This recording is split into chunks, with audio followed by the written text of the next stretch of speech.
দিনটা ছিল 4ঠা আগস্ট, মানে আমার বরের জন্মদিনের আগের দিন। 5th আগস্ট বরের জন্মদিন ছিল, তাই বেরিয়ে পড়েছিলাম গিফট কিনতে বেরোবো, খাওয়া দাওয়া হবে না, একটু মাটন ঘুগনি আর মোমো খেয়ে নিয়েছিলাম।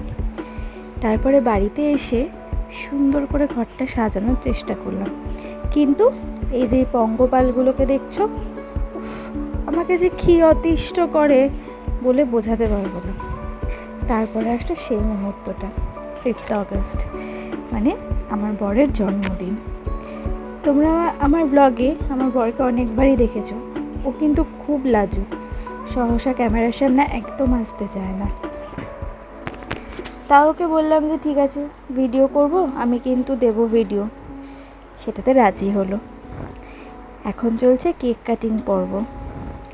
কেকটা যে কি ভালো খেতে ছিল, দারুণ লাগছিল। এই যে মা, আমার বোন, ভাই, ননদ সবাই মিলে দারুণ মজা করলাম। রাত্রিবেলা 12টার পরে অসাধারণ সময়টা কাটলো। তুর্নাও কিন্তু খুব মজা করেছিল। সবাইকে পেয়ে ও যা খুশি হয়েছিল বলার মতন না। এই দেখো, এই মিষ্টি মেয়েটা হাসতে হাসতে চলে এসছে। কেক খাওয়ানোর জন্য শেষই হচ্ছিল না, সবাই বলছে আরেকটু দাও, আরেকটু দাও। সত্যি কেকটা অসাধারণ খেতে ছিল।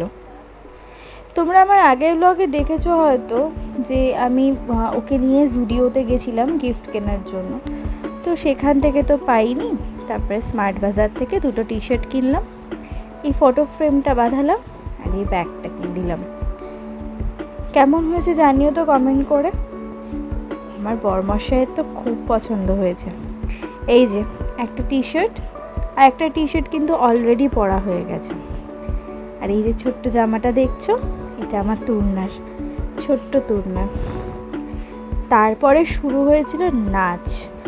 উফ, পাগলের মতন সবাই নাচ করছিল, বিশেষ করে ওর পাপা আর ও। তুর্না এদেরকে পেয়ে খুব মজায় থাকে। এই যে 3 পঙ্গপাল।